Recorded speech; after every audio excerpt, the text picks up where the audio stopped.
जम्मू कश्मीर से आर्टिकल 370 पर supreme court का फैसला। आर्टिकल 370 को हटाना संवैधानिक तौर पर सही। सुप्रीम कोर्ट ने केंद्र सरकार के फैसले को बताया वैध। फैसले के बाद जश्न मना रहे लोग। सुनवाई के दौरान सीजेआई चंद्रचूड़ ने दिया बयान। 3 फैसले लेकिन सभी एक मत। राष्ट्रपति की अधिसूचना को चुनौती नहीं। सुप्रीम कोर्ट ने कहा जिन राज्यों में राष्ट्रपति शासन है वहां भी केंद्र के अधिकार सीमित। चुनौती देना मुश्किल पैदा करेगा।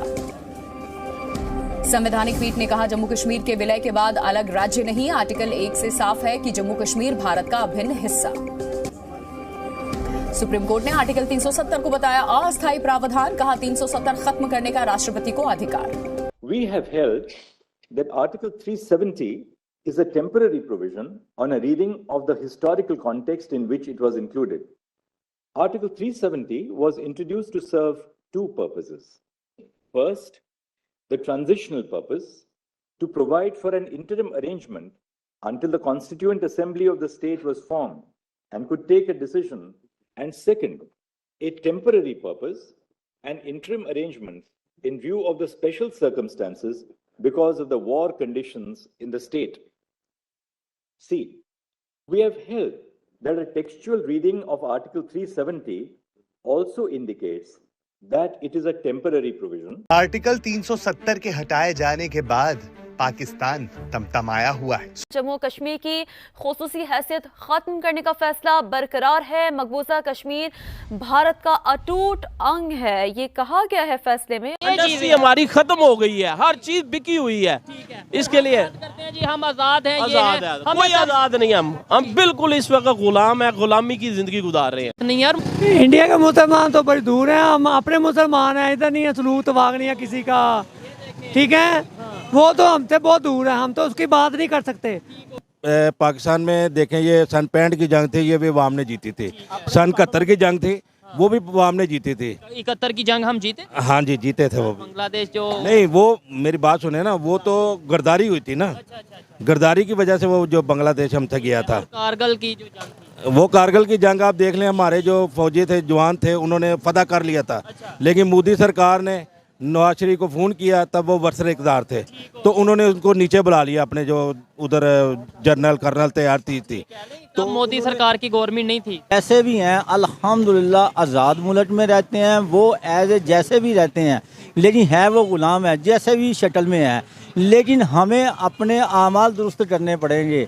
अगर हम अपने आमाल, आपको लगता है कि हम आज़ाद हैं? मतलब जो हमारे यहाँ पे बिजली का यूनिट का रेट है वो IMF नहीं तय करता। देखिए मैं आपको बताऊं, यहाँ पे पेट्रोल की कीमत IMF नहीं तय करता। ये जो है ना, मुसलमान जो है, ये माल और दौलत के लिए ये बोलते हैं। जो जुल्म देख लें, वो तो हर चीज़ है, वो देख लें मुसलमानों पे कैसा जुल्म हो रहा है उधर। इस मुल्क के रहने वाले जितने भी लोग हैं इतने ज़बरदस्त हैं कि उनके अंदर कहीं भी दुनिया में कोई 2 नंबरी काम होता है तो ये जिस शक्ल में भी मर्जी है ये आवाज उठाते हैं। अच्छा, ये सबसे बड़ी इनकी खुद मुझे लगा शायद कहने लगे 2 नंबरी काम होता है, उधर मुलव्वस पाए जाते हैं। नहीं, अभी सऊदी अरब में भिखारियों की जो उन्होंने बात की थी, सबसे ज्यादा भिखारी पाकिस्तानी थे। खबर सुनी है? पहले नंबर पे ये कहते हैं ना हम आज़ाद हैं, मेरी नज़रों में आज़ाद नहीं है। आप उसमें ये देखे ना कि उसने पूरे मकबूजा कश्मीर के अंदर कर्फ्यू नाफज किया। वहाँ कहीं पर भी नहीं लगा हुआ। नहीं, कर्फ्यू तो लगा हुआ था। कहाँ लगा हुआ है अभी? वो बात ही है, जो अगर हमारी जो अपना आप ये देखें, जो फ्रीडम फाइटर की मूवमेंट है, ठीक है, ये मैं आई एक्सेप्ट दैट कि हमारी अपनी कमजोरियों की वजह से उसको उतनी ताकत नहीं मिल सकी। हम उसके जिम्मेदार हैं और हमें ताकत पर बात करता है। और कश्मीर पाकिस्तान का ही हिस्सा रहा है। ये सिर्फ और सिर्फ हमारे सियासतदानों की गुफलत की। कश्मीर अगर पाकिस्तान का हिस्सा था तो फिर वहाँ की अक्सरियत ने हमारे साथ इल्हाक क्यों नहीं किया था? अगर इस बात का मैं आपको आंसर करूं तो इसमें हमेशा से ही मैं आपको बताना चाह रहा हूं कि पाकिस्तानी पॉलिटिशियन का एक बहुत बड़ा किरदार रहा है। इनको बैरून मुल्क की जो फंडिंग मिलती रही है, जिसकी वजह से इनको अपने चक्करों के अंदर इन्होंने कश्मीर को हमेशा से ही डिप्रेस रखा है। नहीं, तब तो बैरून मुल्क के, तब तो पॉलिटिशियंस नहीं थे ना, तब तो कायदे-ए-आज़म मोहम्मद अली जिन्ना का दौर था, तो नहीं लगा हुआ इंटरनेट। लेकिन 7 लाख आर्मी इंडिया की इस वक्त वहाँ स्टे है, छोटे से एरिया के अंदर। यूनाइटेड नेशंस के मुताबिक उन्होंने अपनी फौज की तादाद भी कम कर दी है वहाँ से। नहीं, वो फौज की तादाद कम नहीं हुई, वहाँ तकरीबन उनकी 7 लाख के करीब आर्मी स्टिल वहाँ उनमें जो है वो उसमें से पाकिस्तान हमेशा ही इस चीज़ में नाकाम रहा है। कहते हैं हमारे पास लीगल डॉक्यूमेंट्स मौजूद हैं कि महाराजा ने साइन करके भारत को दिए थे कि हम आपके साथ इल्हाक चाहते हैं, जबकि हमारे पास कोई डॉक्यूमेंट भी मौजूद नहीं है। जी ऐसी बात बिल्कुल भी नहीं है। अगर डॉक्यूमेंट्स की बात की जाए तो 1969 के अंदर यूनिको के अंदर एक मुआहदा हुआ था जिसके अंदर पाकिस्तान, कश्मीर और इंडिया की सालियत के बारे में बात की गई थी। उसके अंदर भी प्रॉपर पाकिस्तान को ही मेंशन किया था कि कश्मीर जो कि आज़ाद जम्मू कश्मीर है वो भी पाकिस्तान का हिस्सा है और जो मकबूजा कश्मीर है वो भी पाकिस्तान का हिस्सा है। किसने बोला था? ये 1969 के अंदर एक यहाँ भी एक एटमी बम है, उनके पास भी एटम बम है। तो ये अगर एटम की जंग छिड़ जाए तो ये फिर वो स्टार्ट तो कर सकता है लेकिन फिर रोकना उसके बस में नहीं होगा।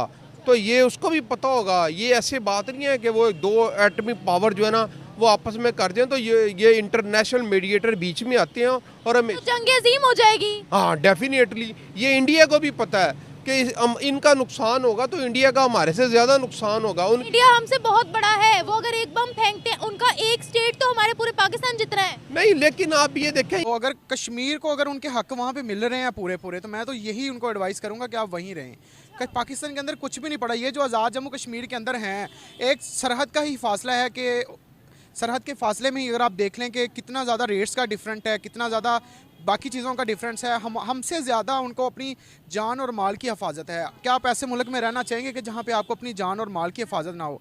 उसकी वजह ये है कि वहाँ इलेक्शन होने वाले हैं तो मोदी साहब को कोई ना कोई स्टंट तो उसने बनाना है ना।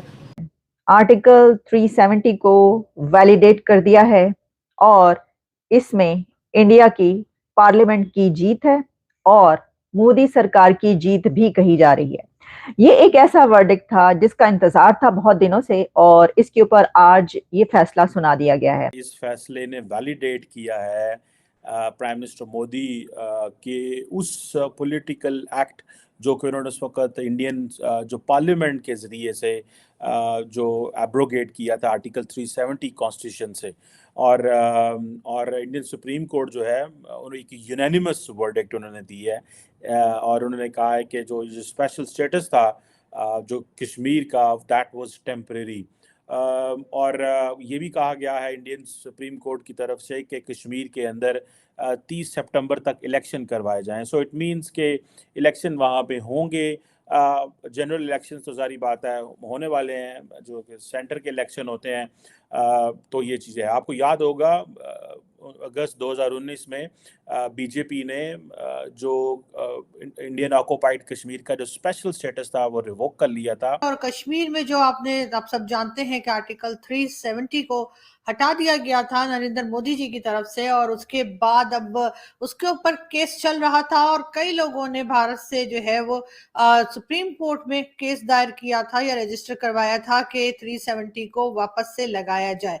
आज एक फैसला आ गया है और उस फैसले के हिसाब से भारत की सुप्रीम कोर्ट ने ये कहा है कि जो आर्टिकल 370 हटाया गया था बीजेपी की गवर्नमेंट या फिर प्राइम मिनिस्टर नरेंद्र मोदी की गवर्नमेंट की तरफ से वो फैसला दुरुस्त है और as a prime minister Narendra Modi ji को ये राइट है कि वो कश्मीर में इस किस्म के चेंजेस कर सकते हैं या 370 को हटा सकते हैं। पाकिस्तान के टीवी चैनल्स पे मैं देख रही थी सुबह से जो हंगामा मचा हुआ है और एक के बाद एक जो है वो कमेंट्स के लिए लोग आ रहे हैं और कई एक्सपर्ट्स यानी डिफेंस एक्सपर्ट भी जो अपने आप को कहते हैं वो भी पहुंचे हुए हैं और मुसलसल नेगेटिव वाइब्स जो है वो भेजी जा रही हैं। कहा ये जा रहे हैं, एक एक्सपर्ट ने तो ये तक कहा कि नरेंद्र मोदी जो हैं वो शायद कश्मीर को भी गजा बना के छोड़ेंगे।